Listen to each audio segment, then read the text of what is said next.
here comes the kick. And it'll be South Florida getting the ball to start the second half since they won the toss and deferred. Jack Arute, let's check with you on the sideline. Well, those turnovers for South Florida, I asked Jim Levitt, and he said, Jack, what I told the players is forget about the turnovers, forget about that last drive. He was very pleased with the performance of his team top to bottom, and he told them, look, all we've got to do is maintain our focus and maintain our attitude in this second half. I want to give you a little tidbit on Pat McAfee. Remember we had lunch with him, and I was telling him about Arden Krzyzewski, the great kicker for Florida, and how he rubbed his foot with a banana. Yeah. He had me bring a banana tonight. He rubbed it and said, I may need it. Guess it worked, huh? Now you're taking credit for the kick. Is that right, Jack? Of course it is. Well, that's Jamar Taylor, and Jamar says, well, they didn't do their defense exactly this way in the first half. He's tackled for a loss. LeJour, the first man to get there, number 31. Jamar Taylor, a young man that's finally healthy. He's been battling an ankle injury. And talking to Greg Gregory, the offensive coordinator, earlier in the week, they said, we're going to see what this young man's made of. They could see the numbers there on how South Florida has been outscoring their opponent in the third quarter. And West Virginia, that's been their big quarter as well. So good adjustments on the part of the coaching staffs at halftime. Grothy. It is intercepted, and a flag comes down at the 40-yard line. Lancaster got the football. Well, this is just another bad throw by Matt Grothy. So this is two bad throws in a row. You go back to the one. They may get West Virginia for pass interference on this. But that was just a bad throw. Pass interference. Number 80 on the offense. Penalty is declined. First down. Well, you can't blame Patrick Richardson for trying to knock the West Virginia defenders out of the way, because this ball not only double covered. Yeah, and Lancaster got a little push in there too, but he was playing the ball. So both the receiver and the defender getting a little bit of a push, but boy, I'm not sure why Grothy would let that thing fly with a safety and a cornerback in coverage. That's a big mistake. Well, we'll find out here shortly just exactly how big the mistake, because the Mountaineers have the ball at their own 49-yard line, leading by 3 points. And let's see if they stay conservative or throw it a little bit. Nope, they're going to keep it on the ground, and this is Noel Devine.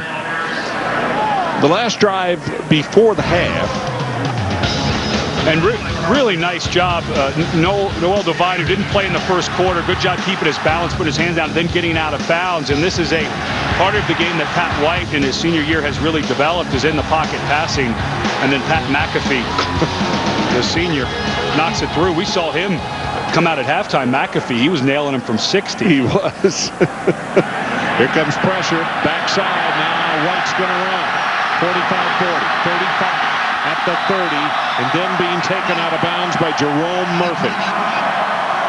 19 yards. Bowie was the man applying the pressure, and he flushed him out of the pocket. And it's plays like this that have put Patrick White into great company. He's the all-time leading rusher in college football from the quarterback position. And when he takes off, he's just got that smooth gliding. He's not... I think you underestimate his speed because it looks so effortless. Well, he took off last week against Pitt and did the same thing, scored from over 50, throws the ball, and now actually just threw that one and looked as though into the ground. And I think you've got to start talking about Pat White and what's going to happen with him at the next level in the NFL.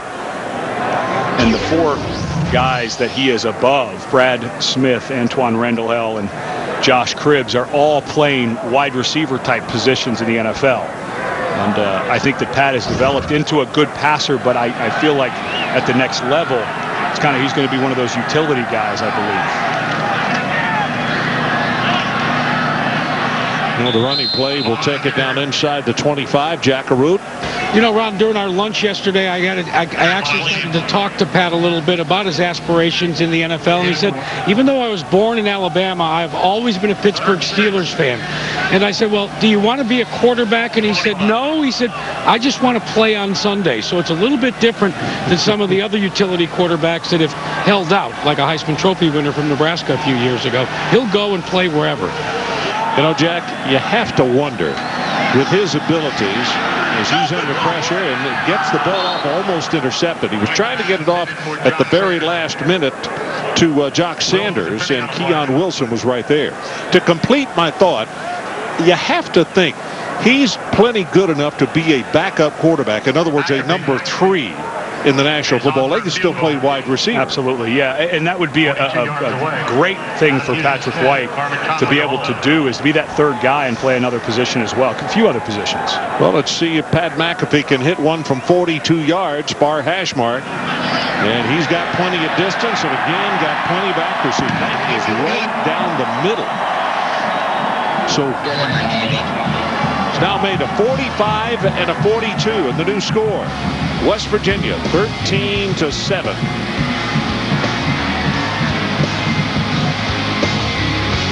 Through 3 picks. In the last 5 games, he has thrown 11 interceptions. Returned by Bogan, and Bogan's going to take it out to the 31-yard line. That's good for 28 yards on that return. And you've got to think that when Grothe got over the sideline, got on the phone to Greg Gregory upstairs, the offensive coordinator, just settle down. You know, this is a problem that Grothe has had. He's one of those guys. He's a highly competitive guy, but he'll take risks. And the one down on the end zone was just a throw that he had to make. It was a tough throw, so it was just a bad throw. The last one was a poor decision. He just should not have thrown that ball. So, but very luckily, 3 turnovers for South Florida, and the defense has only allowed 6 points off of those turnovers, so keeping them in this game.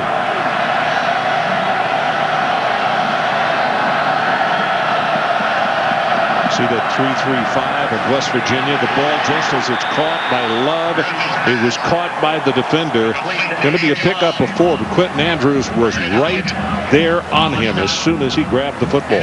It's interesting, this 3-3-5 defense that West Virginia runs started the second year that Rich Rodriguez was here. And Jeff Castile, the holdover defensive coordinator, went and studied this defense with Dean Hood, who was the defensive coordinator at the time at Wake Forest, who'd also studied it from Charlie Strong while he was at South Carolina. So that's where they built this defense from.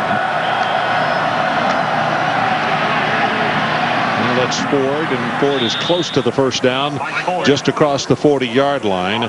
Robert Sands is there defensively. I guess the basic, as far as, you know, why you would do it, is you would take away one large lineman who does not run as fast, and you'd put another fast man on the field, so you get more speed on the field. Yeah, and you look at your recruiting too. It's very difficult to find a bunch of 290-pounders who can really play. It's easier to find the 232, 40 guys.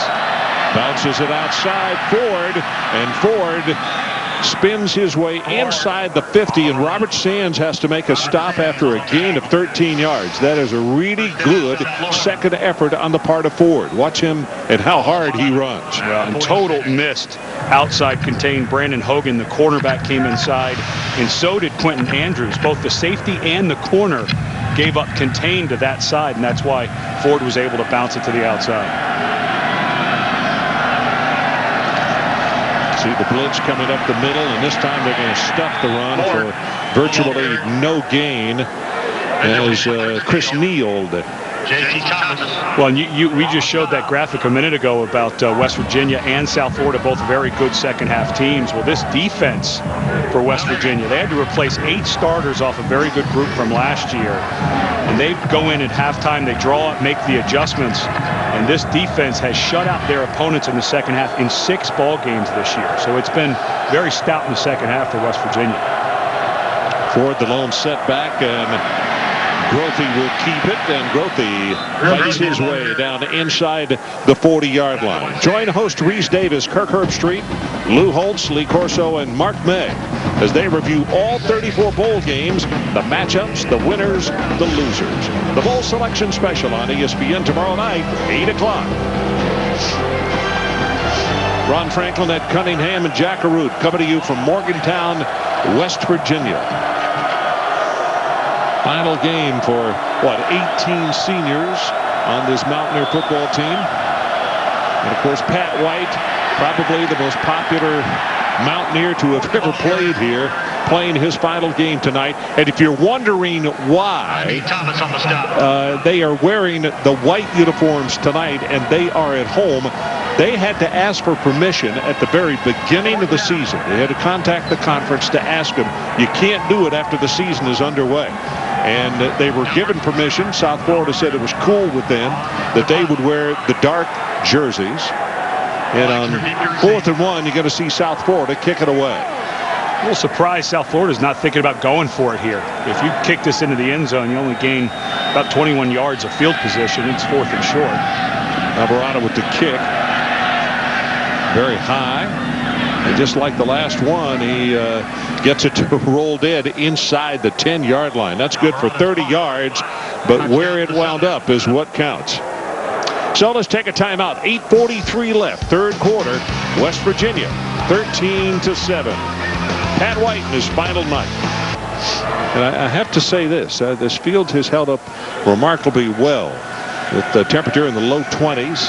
And the snow continuing to fall and getting a new coating in certain parts of the field where they have not scrimmaged this half. Don't eat speckled snow. Noel Devine and tackled by Selvey after a gain of 5. Well, the Big East, and let's take a look at the standings this year. Well, Cincinnati, to me, one of the great stories of the year. We did that game against Oklahoma when Dustin Grutza broke his ankle, and Tony Pike then broke his arm. They used 4 different quarterbacks throughout the season, and I think that you have to put Brian Kelly not just coach of the year in the conference. I think he has to be up for possibly coach of the year. I agree 100%. He really did a great job, and of course, when he was in football other than Division I at Grand Valley State, won back-to-back national championships. At one period, they were 41-2. And he's had success everywhere he has been virtually. Yeah, and this because of what the preseason poll looked like. This game was set up this night thinking it would be for the Big East Championship. And, of course, Cincinnati put that to rest last week and will go play most likely Virginia Tech in the Orange Bowl.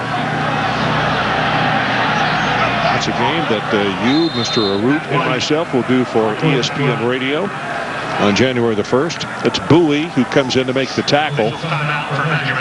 You know, and a man, it looked like maybe with the spot that they got this, but a man who is retiring after this year, Big East Commissioner Mike Tranghese, one of the best men in the business. I have a tremendous amount of respect for him, and I got a chance to chat with him today on the phone. And what he had to go through, what this conference had to go through when Boston College and Miami and Virginia Tech left, and bringing in teams like Cincinnati and South Florida.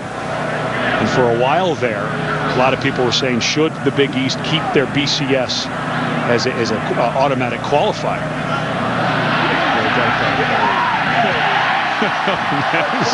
Stand check. You think he was happy? Yeah. But, you know, it was interesting in talking to Mike this morning about some of the things he's done when he's here. He's talking about this conference and the win that West Virginia had in that Sugar Bowl in 2006 over Georgia. He said it was the biggest win in the history of this conference in any sport because everybody was down on them and bad-mouthing this conference in football, and that legitimized this sport, this conference. And you see it, it's really gotten better over the last 3 or 4 years. No, you're right. No, I echo your praise of Commissioner Tranghese. I've known him for a long time. Got to know him first through basketball, I guess. But he's a very, very honorable guy, high-character fella, and has done a magnificent job as the commissioner of this conference. Yeah, and it's been a very good year for the Big East. Cincinnati, of course, was the surprise out of that. But what Rutgers did, I mean, they just looked awful at the beginning of the season. They run off 6 in a row to get bowl eligible. throws it complete, trying to break the tackle at the 40. And it's a gain of 22 yards on the play. Boy, Tito Gonzalez, now he's a senior, and he's out of Tampa, Florida. So you think this game is not a little more special to him, man? Yeah, and Tito's a young man who had that huge catch, that 79-yard touchdown last year in the fourth quarter of the Fiesta Bowl. But it's hard to put into words what a senior day is